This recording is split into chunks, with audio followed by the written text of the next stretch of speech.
Muito bem. Vamos dar início, então, ao nosso encontro de estudos para o Livro dos Espíritos dessa noite. Hoje é dia 22 de abril de 2019, uma segunda-feira, 20 graus na cidade de Jaú. Nós estamos transmitindo o nosso encontro de estudos diretamente da Associação Jauense de Estudos Espíritas, localizada na cidade de Jaú, estado de São Paulo, Brasil. Estão conosco pela internet a Luciana Herrera, o Luciano Sagioro, a Nancy Chiarati, o Denis, a Aline e o Flávio Carlos Levinsky Vilela. Pelo Facebook. Pela internet, repete a Luciana e o Luciano Sagioro. Todos eles desejando uma boa noite a todos. Nós estamos estudando o referido livro, o livro 2, no capítulo Mundo Espírita ou dos Espíritos, na questão de número 101, terceira ordem, Espíritos Imperfeitos. Todo mundo lá? Muito bem. Terceira ordem, Espíritos Imperfeitos.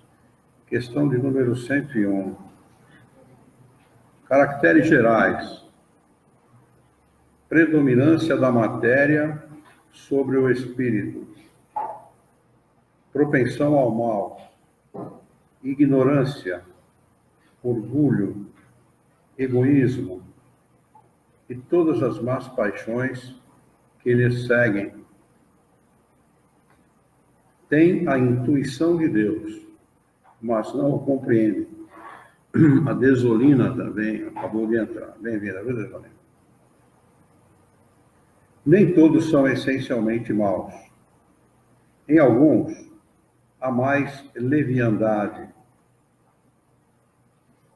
Uns não fazem o bem nem o mal, mas pelo simples fato de não fazerem o bem, revelam a sua inferioridade.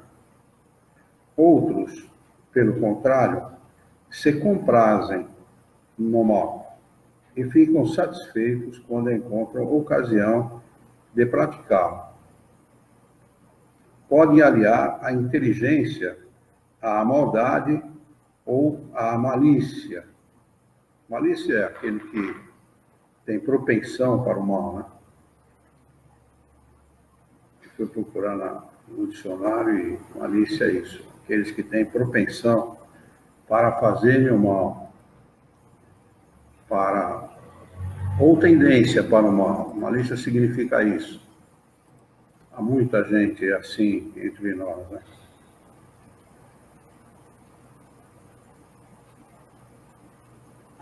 Mas, qualquer que seja o seu desenvolvimento intelectual, suas ideias são pouco elevadas e os seus sentimentos mais ou menos abjetos. Os seus conhecimentos sobre as coisas do mundo espírita são limitados e o pouco que sabe a respeito se confunde com as ideias e os preconceitos da vida corpórea.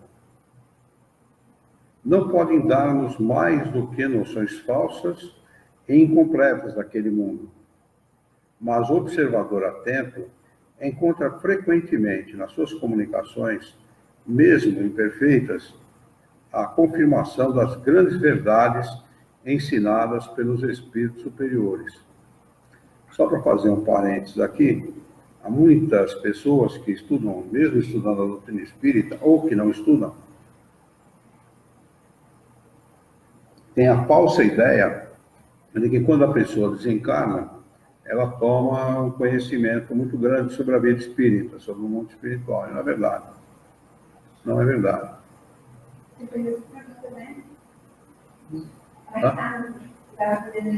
Porque ele fala assim, como que pode ser tão assim, desencarna, não toma consciência, volta sendo chucro de novo aqui, né? Não, na realidade, ele é ignorante.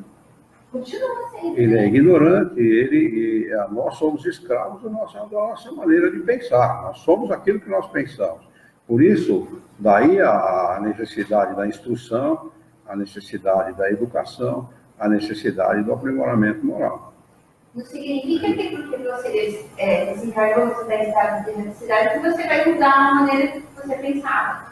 Não, depende do grau de elevação do espírito, às vezes muda. Depende do grau de elevação do espírito. O que eu quero dizer é o seguinte: há pessoas que têm a falsa ideia de que, porque o espírito desencarnou, ele se torna um espírito conhecedor das coisas espirituais, ou do mundo espírita. Não é verdade. Não é verdade, isso é falso.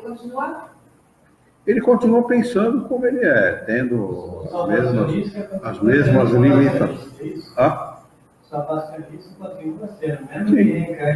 Sim, ele pode, dependendo do grau de moralidade dele e da sinceridade com a qual ele encara a religião, o assunto, etc., ele pode ser esclarecido a respeito, aceitar ou não esse esclarecimento.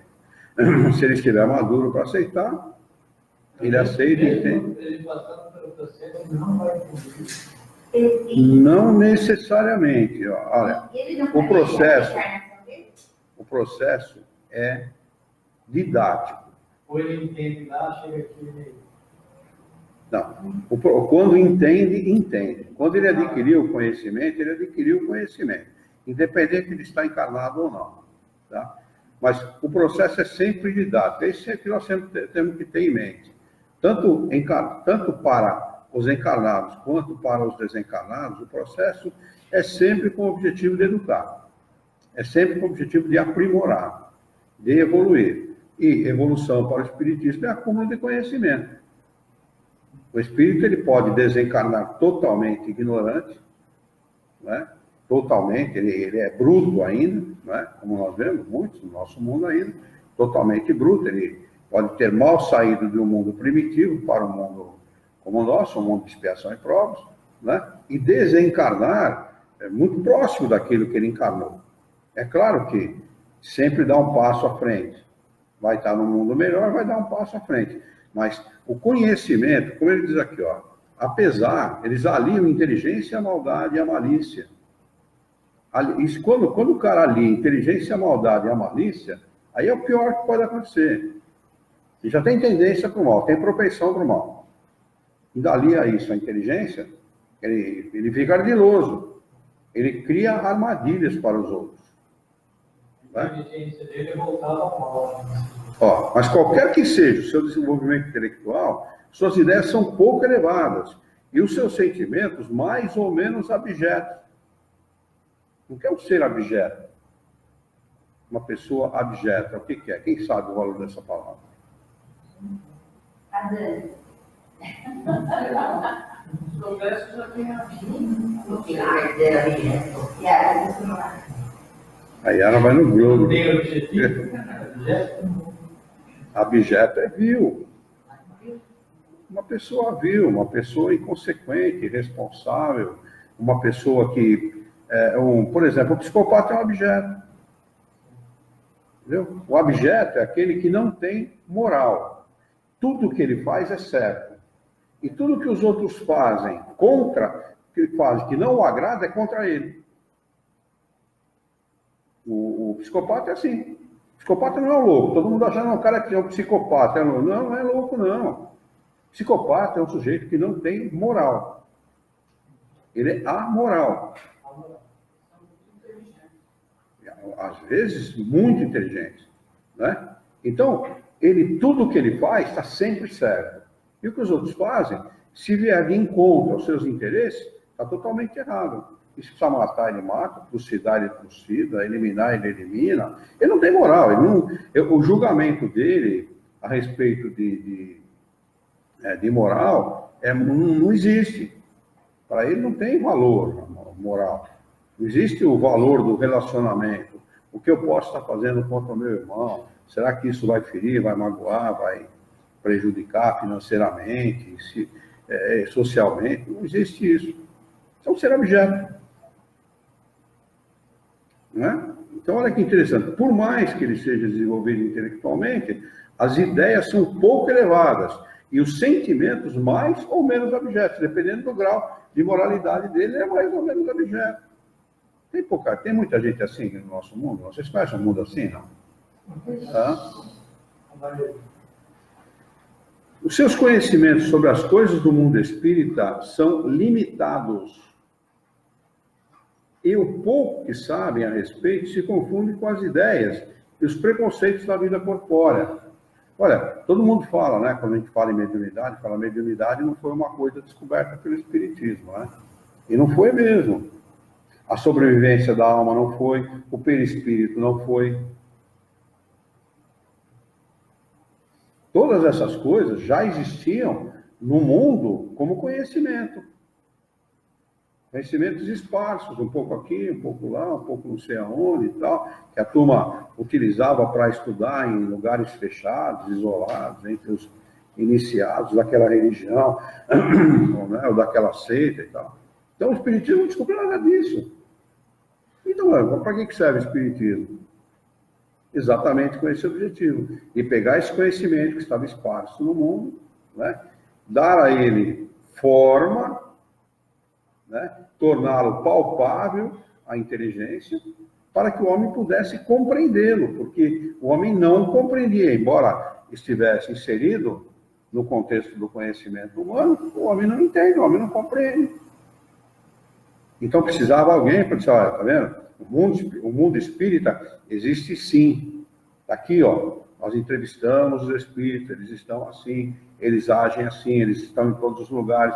Por exemplo, relacionamento entre homens e desencarnados é uma coisa conhecida desde sempre. O Espiritismo não inventou isso. Né? Então, é preciso que esse conhecimento venha à lume, venha à luz, floresça no meio humano, para que o homem comece a pensar nisso. Né? Embora isso exista como conhecimento, esteja escrito em alguns livros e tal, o homem não dá a devida importância. Ah, não, isso é coisa do passado, isso não... Ah, vai saber quem escreveu. Né? Não dá a devida importância. Então, olha que interessante, né? Os conhecimentos sobre as coisas do mundo espírita são limitados. E o pouco que sabem a respeito se confundem com as ideias e os preconceitos da vida corpórea. Quais são os preconceitos que jogam fora esses conhecimentos que são preciosíssimos para o homem? São preciosíssimos mesmo, a gente pode usar no superlativo, porque muda tudo, né? O homem conhecer o mundo espírita, a vida espírita, a sobrevivência da alma, a reencarnação, muda o enfoque que ele dá para a vida. Se você muda o enfoque que o homem dá para a vida, você muda a vida dele. Você vai mudar os valores dele. Você vai mudando os valores dele, você muda as instituições para melhor. O que um corrupto pensa a respeito do próximo? E não ser objeto. Ele não está nem aí se o outro vai passar fome, vai ficar na miséria, na sujeira, vai morar mal, em palafita, em lugar insalubre, se as cidades não têm tratamento de água ou tratamento de esgoto, ele não está nem aí. Olha o estado da nossa cidade. Nossa cidade parece a lua, cratera para todo lado.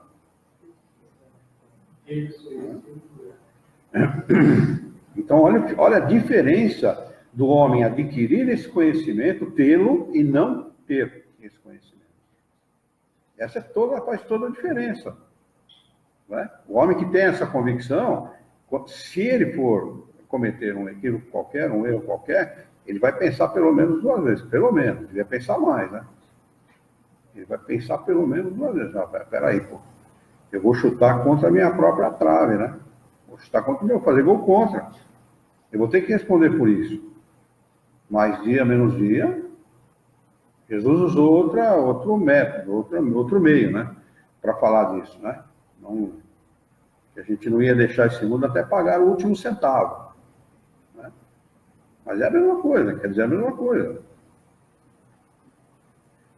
Não podem dar-nos mais do que noções falsas e incompletas daquele mundo. Noções falsas. Ele está fazendo um alerta aqui, até para que quando o estudioso da doutrina for estudar o livro dos médiuns, ele lembre disso.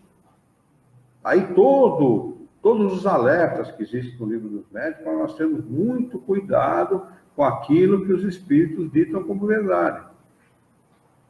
Ele tem um conhecimento muito incompleto do mundo espiritual, né? Ou falso. Às vezes, até por malícia, eles dão essa noção falsa. Mas o observador atento encontra frequentemente nas suas comunicações, mesmo imperfeitas, a confirmação das grandes verdades ensinadas pelos espíritos superiores. É claro, se você for um observador atento, você vai extrair conhecimento de qualquer circunstância, situação, livro, qualquer coisa que você se utilizar para ter conhecimento, você vai dali absorver de alguma forma algum conhecimento, alguma coisa útil, né? Não é diferente com a comunicação desses espíritos, mesmo inferiores, né? Mesmo da terceira ordem, eles podem trazer conhecimentos preciosos para quem é bom observador. Vem a felicidade dos bons. Aí, aqui que começa, aqui ó, é que vai, é a chave para nós entendermos como um espírito como este pode mudar a sua maneira de ver e viver a vida. Olha lá, eles veem a felicidade dos bons, e essa visão é para eles um tormento incessante. Aqui que dá para perceber como tudo no mundo espírita, tudo, tanto no mundo espiritual como no mundo... A Luciana escreveu alguma coisa aqui, eu já leio, só para concluir meu pensamento. Como no mundo espiritual, tanto quanto no mundo dos encarnados, o objetivo é sempre didático, né? Se eles não entendem o mundo espírita, né, eles podem não entender, podem não compreender como as coisas são, como são e tal, mas eles vão ver a felicidade daqueles que são felizes. Eles vão observar essa felicidade, né? Olha lá. Vem a felicidade dos bons. Se eles vêm, é porque eles estão observando esses bons. Eles estão em íntimo contato, né? Então não existe essa separação de céu e inferno que tantos pretendem. Um espírito desse teor moral, né? Há muitos que pregam que eles estão separados, né? Os bonzinhos num canto e os mauzinhos no outro e tal, né? E não é verdade isso. A vida, tanto como aqui na Terra, da mesma maneira da Terra, maus e bons se convivem, se entrelaçam, a vida se entrelaça, a vida é comum, né? Embora, como aqui também, alguns não têm acesso àquilo que outros têm, pela condição que vivem, pela situação que vivem, né? Não tem, os espíritos é a mesma coisa, mas eles veem a felicidade dos bons. Eles dizem, e essa visão é para eles um tormento incessante, porque lhes faz provar as angústias da inveja e do ciúme. É um tormento incessante. Quem é invejoso e ciumento vai identificar esse sentimento com facilidade. Ainda bem que eu invejo só de vez em quando. Já fui mais ciumento, hoje não. Conservam a lembrança e a percepção dos sofrimentos da vida corpórea. Conservam a lembrança e a percepção dos sofrimentos, ou seja, ainda têm, né, sentem de alguma maneira o sofrimento. É claro que são sensações, né, que o sofrimento físico, o físico não existe mais, né, mas são sensações que eles ainda conservam. Deixa eu ver o que a Luciana escreveu aqui. Um espírito que teve conhecimento da doutrina espírita durante a sua última encarnação conseguirá identificar mais facilmente seus desencarnos? Sim. Os espíritos respondem que sim. E é muito importante para o espírito esse conhecimento, que vai facilitar, sim. Mas não é garantia de felicidade. A garantia de felicidade é a prática da caridade conforme ensinada por Jesus. Benevolência para com todos, indulgência para as faltas alheias e o perdão das ofensas.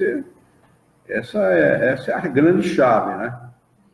É a grande chave. Não é conhecimento espírita, não é garantia de nada, não. É um conhecimento, como qualquer outro. Né? Agora, o que você vai fazer com esse conhecimento, aí é problema de canal.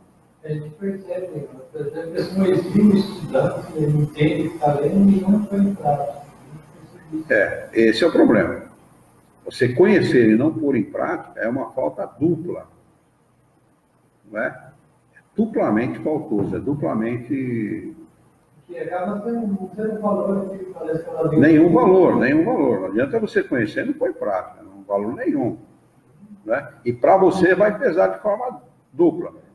Né? Conhecimento aumenta a responsabilidade. Se você tem mais responsabilidade e não praticou, você está duplamente cometendo uma falta dupla. Né? Como você pode entender, ter o conhecimento, entender assim, eu sei você falar assim e não conseguir colocar em prática. Livre-arbítrio. Livre-arbítrio. É direito do espírito ele praticar ou não, fazer ou não, colocar em prática ou não, fazer o bem ou não. Mas por que você fala para mim? Hã? Porque, por exemplo, o senhor fala para mim, o senhor não faz. Eu não entendi qual foi a sua pergunta. Por que a pessoa fala para mim se ela pratica? A pessoa fala para você que pratica, mas não pratica. Não, a pessoa. Ela leu, entendeu, A fala e pessoa pratica. entendeu, sabe tudo, fala para mim que eu teria que agir daquela forma. Mas por que ela não acha? A pessoa que está colocando o conhecimento para você, por que ela não age assim? Porque ela tem livre-arbítrio, é direito dela. Mas ela fala para mim mesmo. É muito mais fácil você dar conselho do que praticar.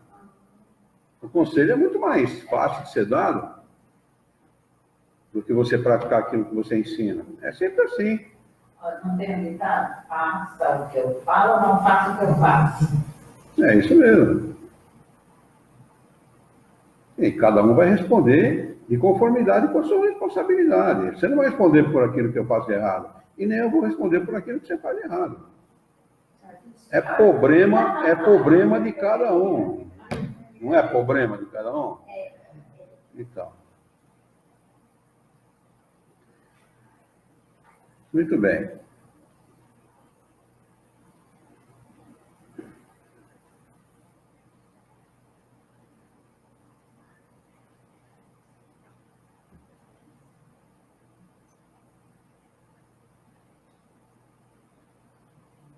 Conservam a lembrança e a percepção dos sofrimentos da vida corpórea.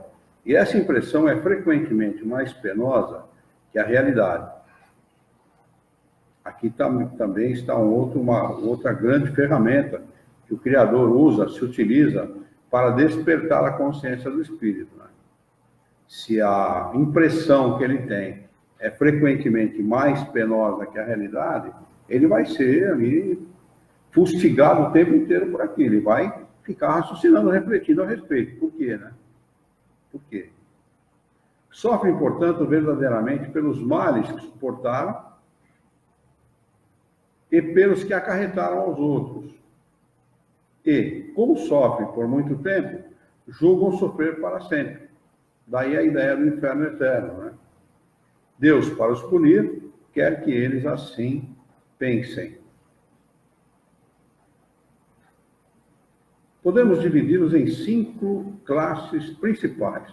Ele ainda está nos espíritos de terceira ordem aqui, viu? Ainda está nos espíritos de terceira ordem. 10ª classe.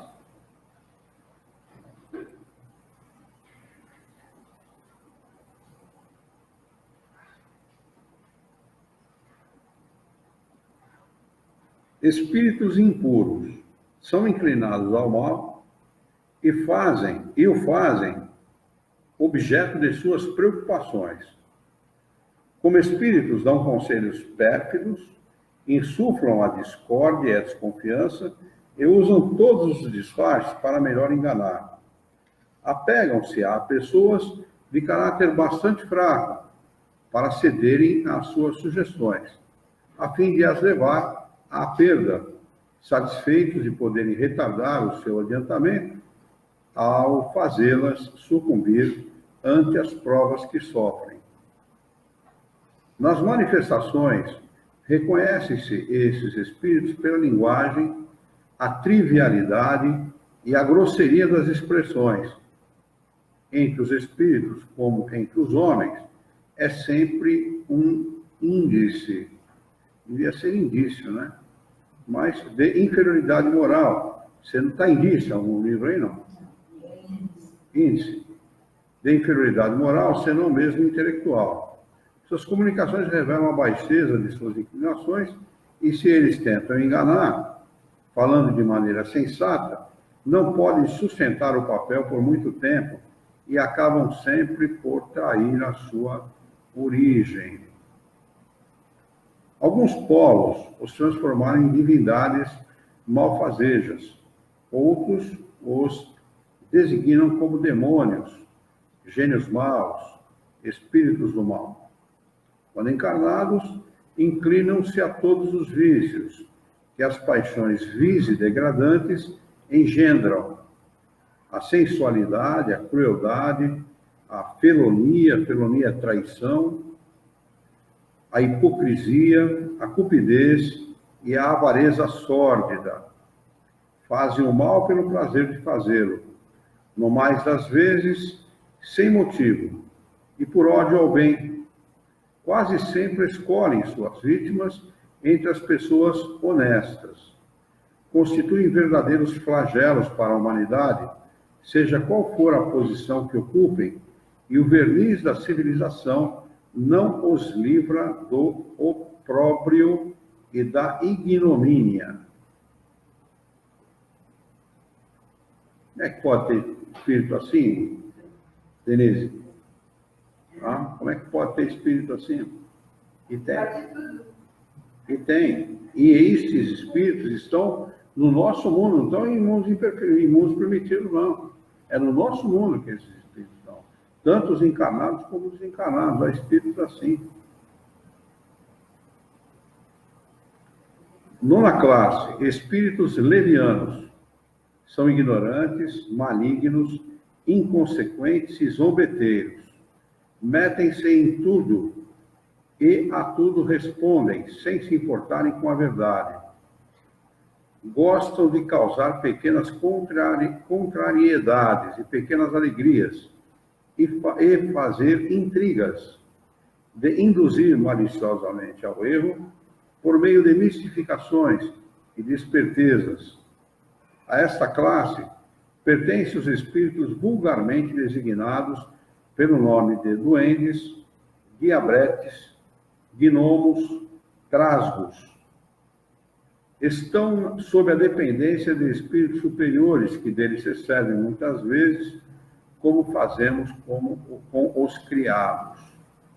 Nas suas comunicações com os homens, a sua linguagem é muitas vezes espirituosa e alegre, mas quase sempre sem profundidade.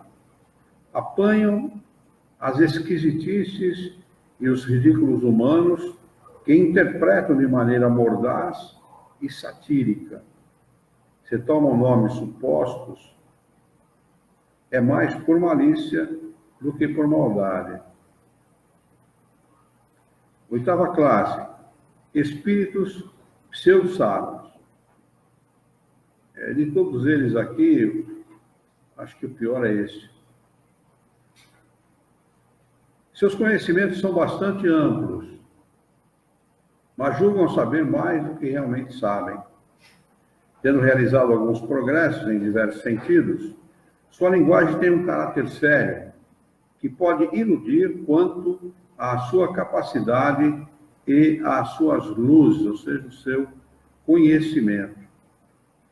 Mas isso, frequentemente, não é mais do que um reflexo dos preconceitos e das ideias sistemáticas que tiveram na vida terrena. Sua linguagem é uma mistura de algumas verdades com os erros mais absurdos. Olha o que nós temos que ter cuidado. Esses espíritos ensinam absurdos, falando verdades, entre os quais repontam a presunção, o orgulho, a inveja e a teimosia de que não puderam despir-se. 7ª classe, espíritos neutros. Nem são bastante bons para fazerem o bem, nem bastante maus para fazerem o mal. Tendem tanto um como o outro. Desculpa. Deixa eu ler errado. Isso mesmo. Tendem tanto um como o outro e não se elevam sob a condição vulgar da humanidade, quer pela moral ou pela inteligência.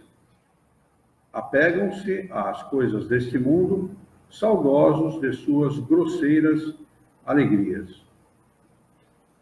6ª classe, espíritos batedores e perturbadores. Esses espíritos não formam, propriamente falando, uma classe distinta quanto às suas qualidades pessoais e podem pertencer a todas as classes da 3ª ordem. Manifestam frequentemente a sua presença por efeitos sensíveis e físicos, como golpes, movimento e deslocamento anormal de corpos sólidos, do ar e etc. Parece que estão mais apegados à matéria do que os outros, sendo os agentes principais das vicissitudes dos elementos do globo, quer pela sua ação sobre a água, o ar, o fogo, os corpos sólidos, ou nas entranhas da Terra. Então, esses caras aqui é que promovem tudo que a gente conhece como fenômeno atmosférico, né? Seja ele qual for aí. Maremoto, terremoto, vendaval, ventania, tudo que a gente conhece. São esses caras que promovem. Reconhece que esses fenômenos não são devidos a uma causa fortuita e física, quando tem um caráter intencional e inteligente. Todos os espíritos podem produzir esses fenômenos, mas os espíritos elevados os deixam, em geral, a cargo dos espíritos subalternos, mais aptos para as coisas materiais que para as inteligentes. Quando julgam que as manifestações desse gênero são úteis, servem-se desses espíritos como auxiliares. Ficou alguma dúvida sobre a classificação dos espíritos imperfeitos?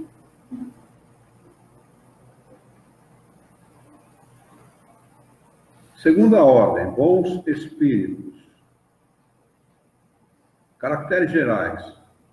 Predomínio do espírito sobre a matéria. Desejo do bem. Suas qualidades e seu poder de fazer o bem estão na razão do grau que atingiram. Uns possuem a ciência, outros a sabedoria e a bondade.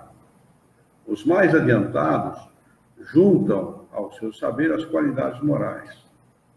Não estando ainda completamente desmaterializados, conservam mais ou menos, segundo sua ordem, os traços da existência corpórea, seja na linguagem, seja nos hábitos, nos quais se encontram até mesmo algumas de suas manias. Se não fosse assim, seriam espíritos perfeitos. Compreendem Deus e o infinito e gozam já da felicidade dos bons. Sentem-se felizes quando fazem o bem e quando impedem o mal. O amor que os une é para eles uma fonte de inefável felicidade, não alterada pela inveja, nem pelos remorsos, ou por qualquer das más paixões que atormentavam os espíritos imperfeitos. Não terão ainda de passar por provas, mas terão ainda de passar por provas até atingir a perfeição absoluta. Como espíritos, suscitam bons pensamentos, desviam os homens do caminho do mal, protegem, durante a vida, aqueles que se tornam dignos e neutralizam a influência dos espíritos imperfeitos sobre os que não se comprazem nelas. Quando encarnados, são bons e benevolentes para com os semelhantes.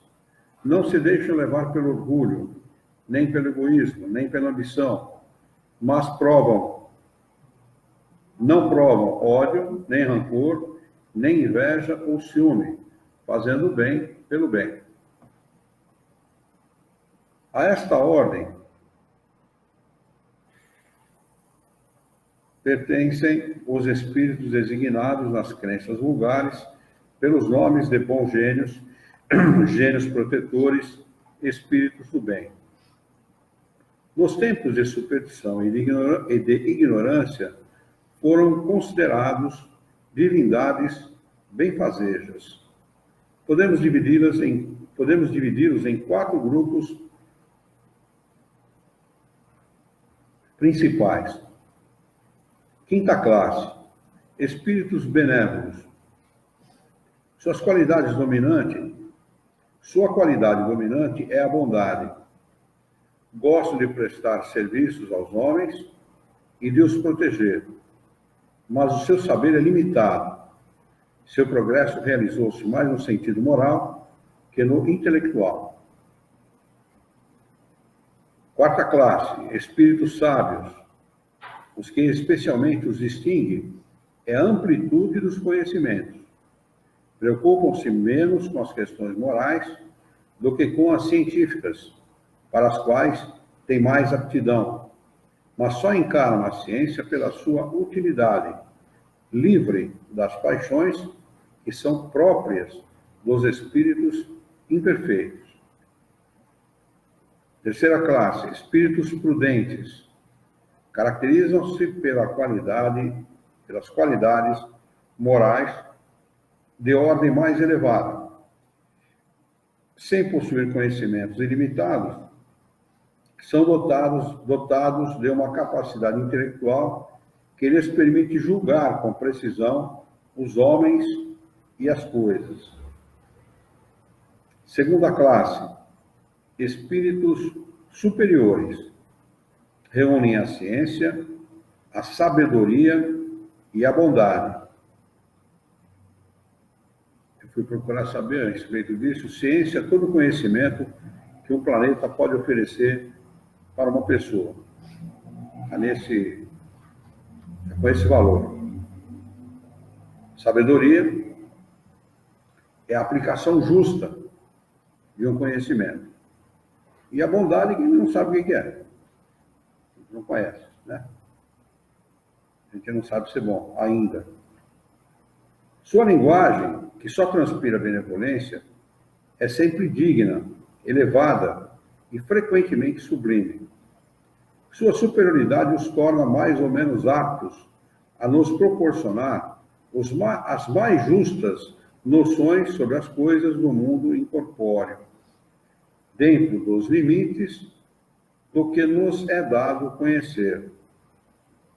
Comunicam-se voluntariamente com os que procuram de boa fé a verdade, e cujas almas estejam bastante libertas dos liames terrenos para a compreender, mas afastam-se dos que são movidos apenas pela curiosidade, ou que, pela influência da matéria, desviam-se da prática do bem.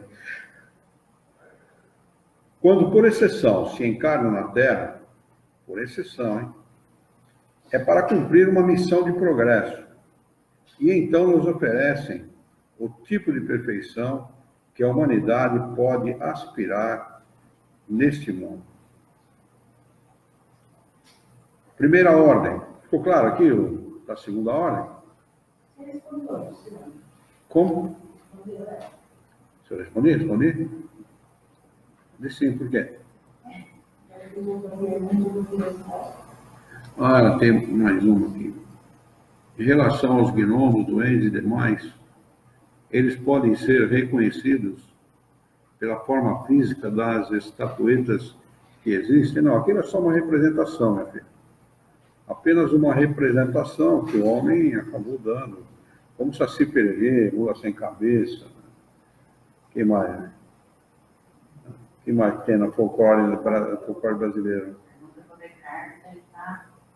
Saci Pererê, mula sem cabeça, que mais? Tem mais coisa. Curupira, boitatá. São representações que são feitas pelo homem que não sabe muito bem reconhecer. As pessoas morrem de medo, né? Não tem conhecimento, morrem de medo.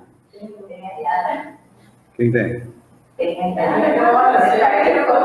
Faz parte? Com certeza. Concordo. Quem sabe que eu não sou uma gíria? Vamos lá. Primeira ordem. Espíritos puros. Caracteres gerais. Nenhuma influência da matéria. Maravilha, não? Superioridade intelectual e moral absoluta em relação aos espíritos das outras ordens. Em relação aos espíritos das outras ordens. Mas entre eles deve existir aqueles que têm mais conhecimento, outros que têm menos conhecimento. Suponho eu que seja alguma coisa assim. Primeira classe, classe única. Percorreram todos os graus da escala e se despojaram de todas as impurezas da matéria, havendo atingido a soma de perfeições de que é suscetível a criatura. Não tem mais provas, nem expiações a sofrer. Não estando mais sujeitos à reencarnação em corpos perecíveis, vivem a vida eterna e desfrutam no seio de Deus.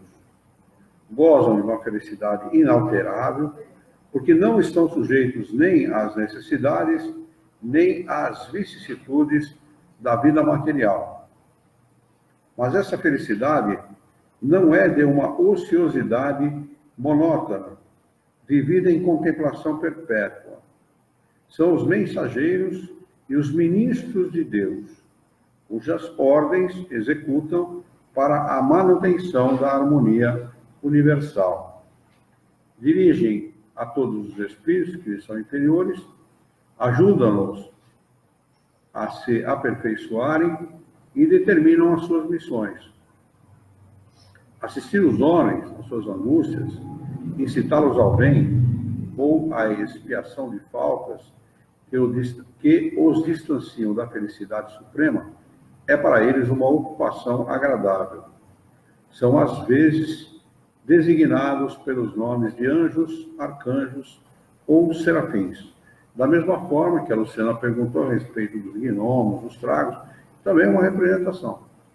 Apenas uma representação que o homem quis dar para esses espíritos, né?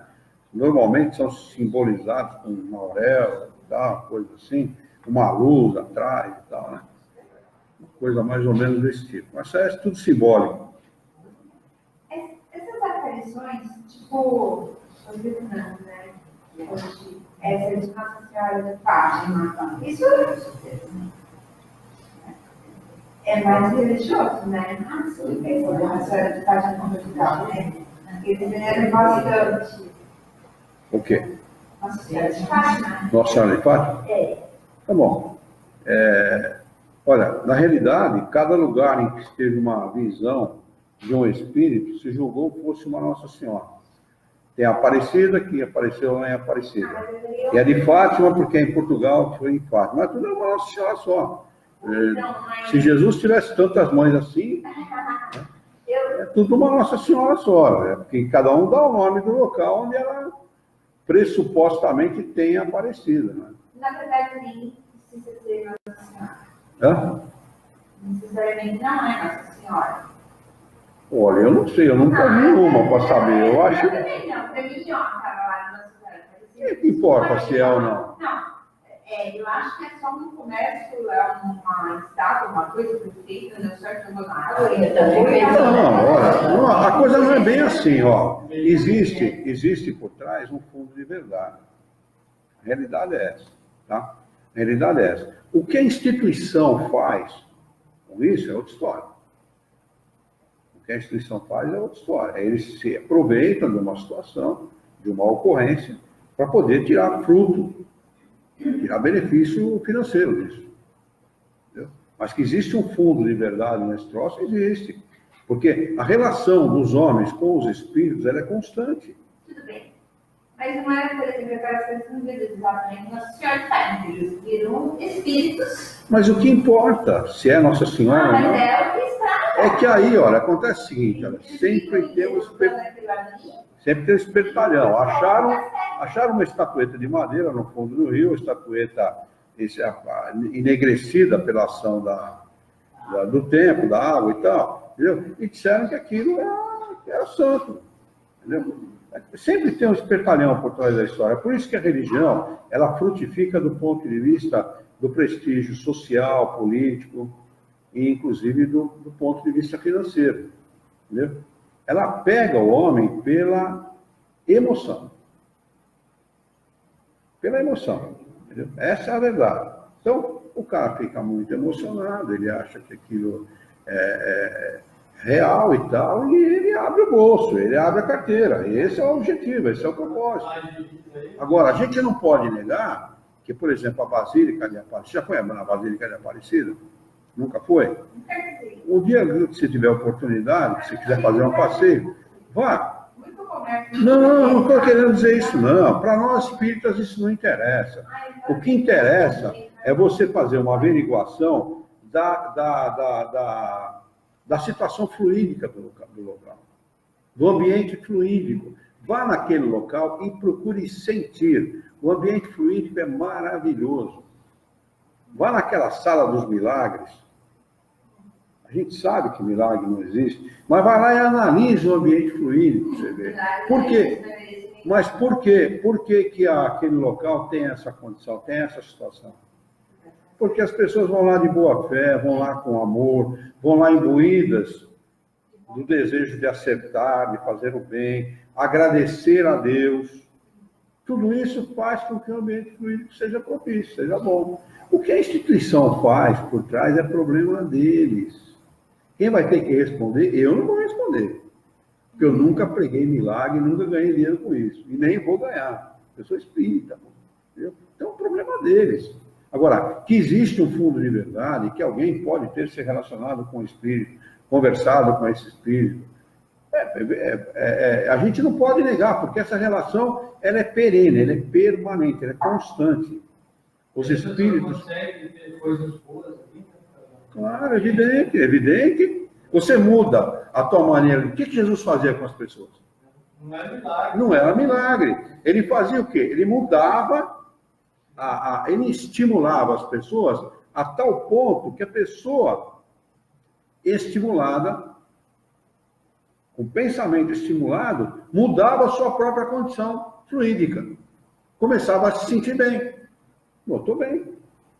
Né? Pega uma pessoa deprimida, estimula ela, para você ver o que acontece. Pô, a conversa com fulano para mim foi bom. Eu me senti bem. Viu?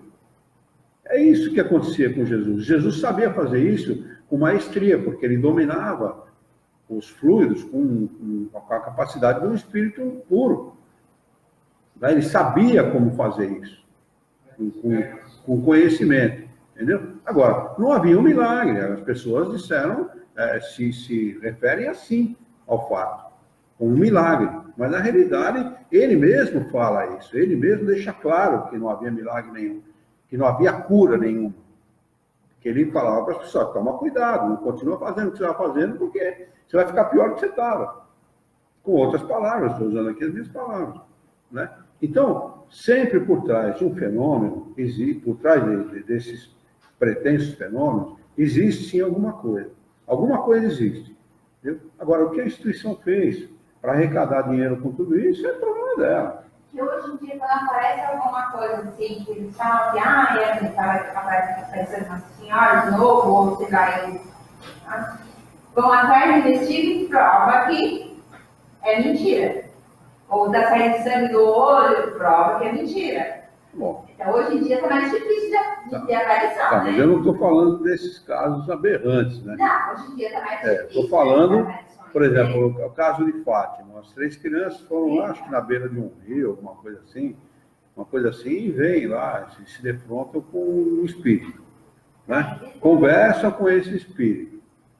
3 crianças, pelo menos a história conta que eram 3 crianças. Sim. Não é isso? Uma delas já tomou em freira, tal, aquele negócio todo, tal.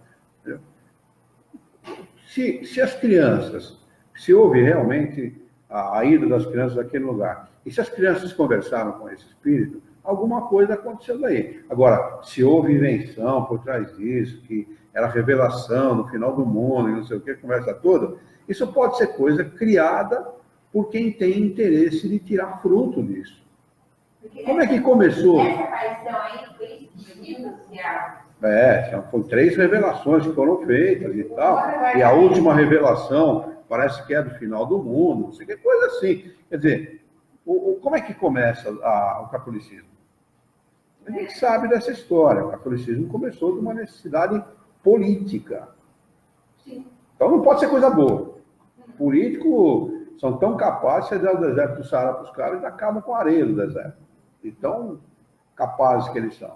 Então, nasceu de uma necessidade política. Então, é uma religião que ela tem como história, tem como lastro uma coisa ruim, não é uma coisa boa. Entendeu? Se você pegar toda a história da religião católica, os papas, como eles se elegiam, como eles compravam o seu cargo e tal, era tudo, todas coisas negociáveis. Né? Agora, falar que os católicos são a mesma coisa que eles são é uma mentira, não é verdade. Os católicos não são a instituição. A instituição é perniciosa. Os católicos são boas pessoas.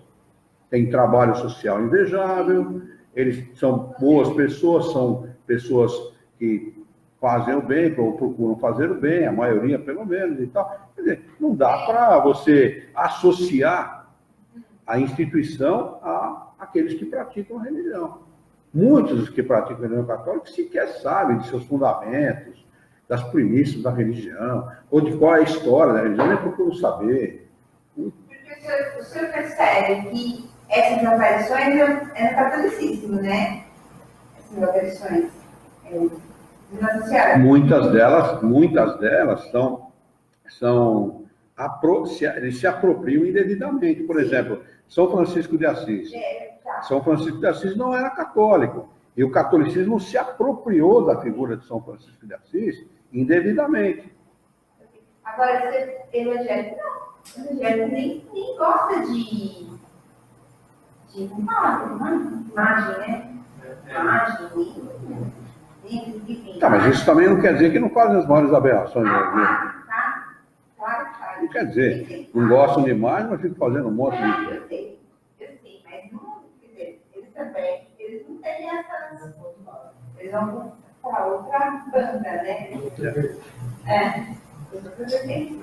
Olha, na minha família teve grandes malandros, assim, grandes pilantras. Sei bem o que é isso aí. Eu já nem quero mais discussão, só que o senhor pergunta, eu falo, porque fora daqui, nada. É problema. A gente tem que ter bom senso e racionalidade. Sempre analisar com o conhecimento que o Espiritismo nos oferece. Analisar com esse conhecimento. Parece ser inteligente, falando a respeito, ainda fica assim, agora está assim, ó, está estudando. Cada um tem o direito de fazer aquilo que acha que deve. Você pega os espíritos da primeira ordem, ou da terceira ordem, desculpe, os espíritos imperfeitos, e analisa aquilo que Kardec coloca, né, como caracteres gerais e tudo mais, e depois as divisões que ele faz, as principais classes, e você vê que tipo de espírito está lidando com Deus, com o nome de Deus, com a religião, com a credulidade das pessoas. Eles não se importam em mistificar, em enganar, em envolver, em ganhar dinheiro com isso, e pregar as piores inverdades. Tem gente que tira proveito de gente cega, de gente paraplégica, tetraplégica, idiota, tem gente que tira proveito de gente idosa, que não tem... Os próprios parentes tiram proveito. Então, a senhora que eu vi outro dia, dona de uma fortuna incalculável, os parentes estavam entrando com uma ação direta e gastando uma fortuna em cima para tornar ela inapta. Para ela não ter mais o direito de assinar papel e nomear uma pessoa que fizesse isso por ela, um parente, entendeu? Quer dizer, para tomar o dinheiro dela, para os próprios parentes, você imagina. É nesse mundo, nesse tipo de mundo, entre esses espíritos que nós vivemos. Entre os pobres. Não. Bom, entre os pobres também acontece, mas entre os ricos isso é mais evidente, porque aí se trata de fortuna, se trata de dinheiro.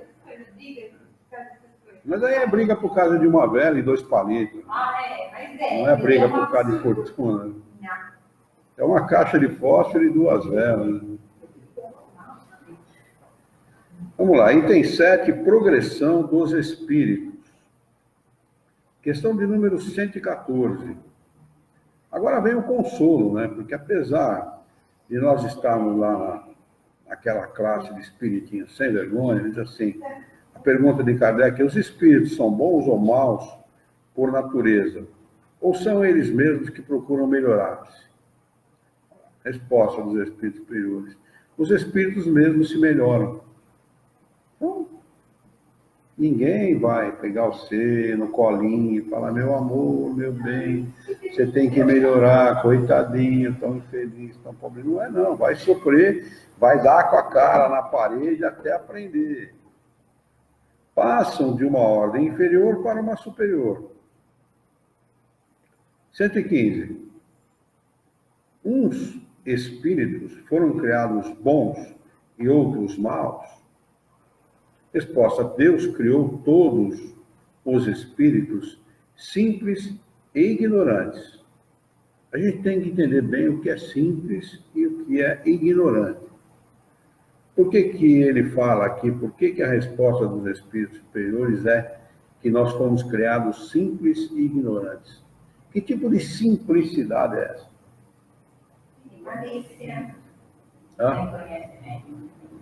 Não, aí isso é ignorante.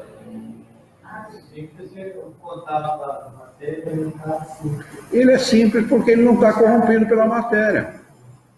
Não é? Ele não está corrompido pela matéria ainda. A matéria é que corrompe o espírito. A matéria é que desenvolve nele, desenvolve não, é que alimenta nele todas as más paixões. Stupidez, ignorância, o egoísmo, a vaidade, a prepotência, o orgulho, o ciúme, a inveja, né? E todas aquelas que são decorrentes do egoísmo, né? Por isso que o espírito é simples, né? Porque ele não está corrompido ainda. Mas ele vai continuar simples sempre? Não. Ele tem que passar, ele tem que se tornar um espírito corrompido pela matéria para aprender a ter discernimento. Ele tem que sofrer, ele vai passar. Nem todos passam pelos mesmos problemas, aqueles que progridem mais rapidamente por decisão própria, né? Mas a maioria passa, embarca por esse caminho. Ignorante porque ele não tem as suas virtudes desenvolvidas. Nós temos, segundo o que os espíritos ensinam também, todo o conhecimento, todos nós temos todos os conhecimentos em estado latente, né? Nós precisamos das encarnações, do aprendizado, das experiências para poder desenvolver, né? Ou seja, sem conhecimento. Deu a cada um deles uma missão, com o fim de os esclarecer e progressivamente conduzir à perfeição, pelo conhecimento da verdade. Que verdade é essa de que eles falam, né? Interessante a gente observar isso, né? Pelo conhecimento da verdade, nós vamos progredir. Nós seremos conduzidos à perfeição. Que tipo de verdade é essa que o espírito precisa conhecer para aprimorar-se, para desenvolver-se, para progredir? É uma verdade que o espírito simples e ignorante não conhece, que é a imortalidade da alma, né? Essa que é a verdade, a principal verdade que leva o espírito a querer, a desejar a sua evolução, a desejar o seu progresso, a desejar o bem. Se ele não conhecer isso, e a maioria dos espíritos que habitam um planeta como o nosso, não conhece, ou duvidam, ou mistura essas ideias, como ensinaram os espíritos superiores, mistura essas ideias com os preconceitos humanos. as ideias e preconceitos do nosso mundo.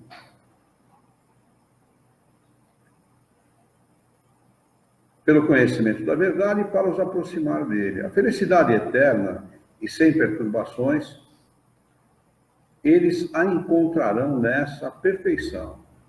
Os espíritos adquirem o conhecimento passando pelas provas que Deus lhes impõe.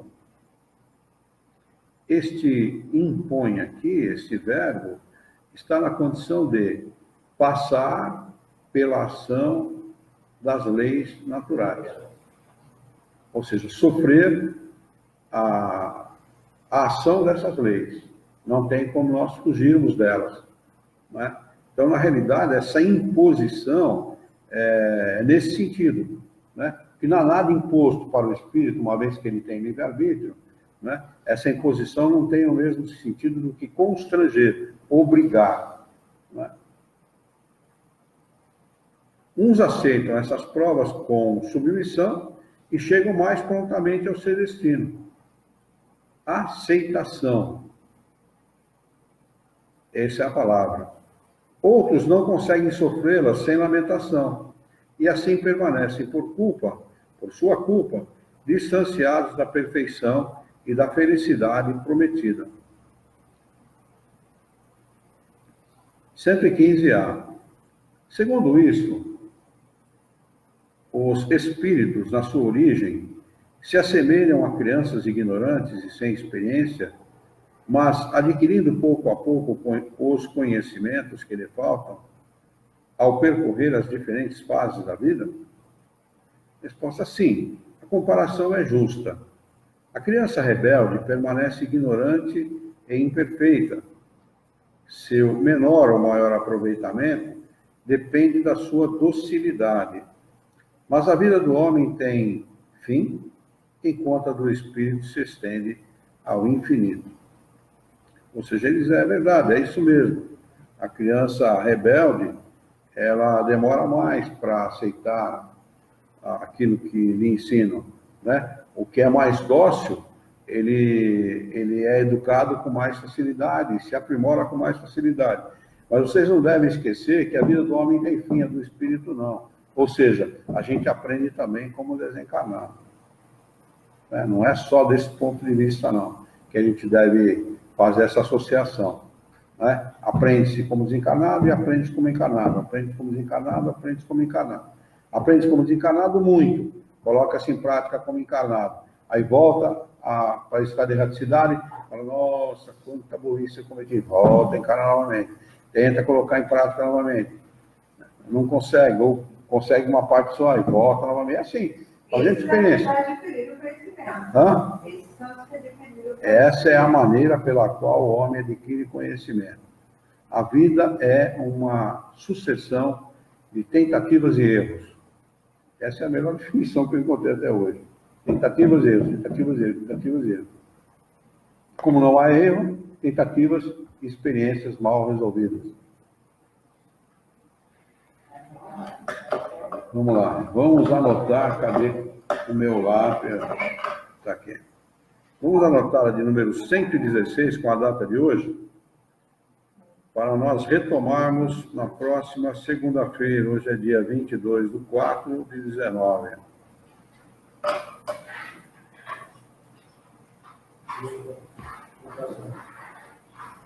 Alguma pergunta, alguma dúvida? Alguém quer acrescentar alguma coisa?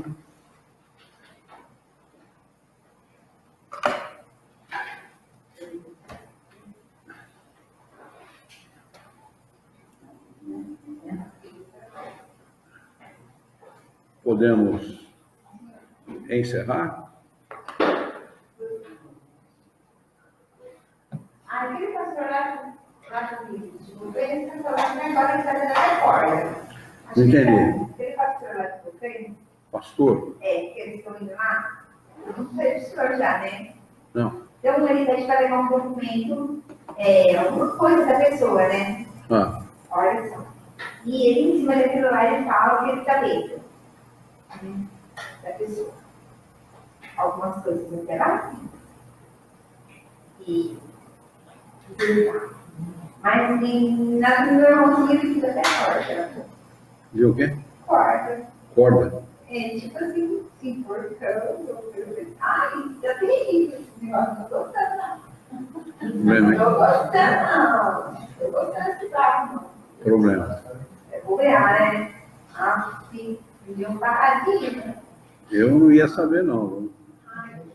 Vai que aparece uma corda aumentando. Do jeito que tá tendo tanto enforcamento, a gente tá usando isso, viu? Na realidade, minha avó diria assim, isso é falta de ter o que fazer.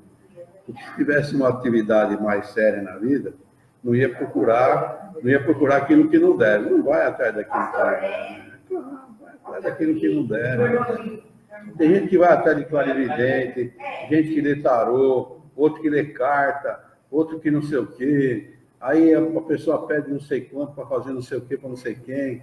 Para com isso, vai viver a vida, vai ir atrás de coisa séria. Sabe? Já pensou uma sugestão como essa? O cara vê a corda na vida do cara. O que pode sugerir para o cara?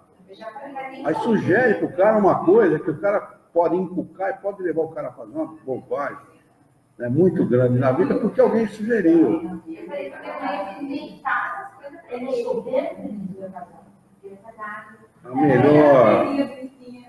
A melhor coisa é aquilo que eu vi a respeito de uma senhora falando, uma pessoa simples, ela falou que a melhor, como é que é? Não é procissão, como é que é? É um outro nome que ela usou. Romaria. A melhor romaria faz quem em casa fica. Perfeito, guardei isso na minha cabeça, está certinho. Fique em casa, vai tirar uma soneca, cuide da sua vida, paga os seus credores, seja honesto, trabalhador, você já faz muito. Na verdade, é assim, ó. Eu meu cunhado, né?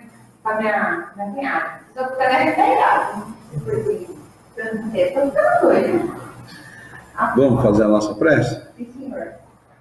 Vamos então elevar o nosso pensamento, mentalizar a figura excelsa e amiga de Jesus, ele que é o nosso mestre, é o nosso modelo e guia da humanidade, e juntos com Jesus nos dirigir ao Criador, ao Senhor da vida, fonte inesgotável de paz, de amor, de bondade, de misericórdia e justiça, para agradecê-lo muito pela oportunidade de aqui estarmos reunidos em seu nome, para estudarmos as questões propostas pelo Livro dos Espíritos dessa noite.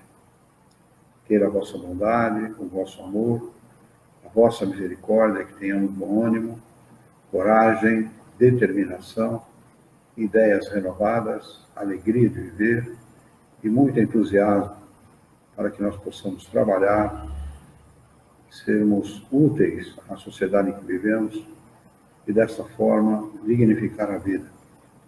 Auxilia-nos, Senhor, a honrar a própria existência por um profundo e sincero respeito pelo nosso próximo.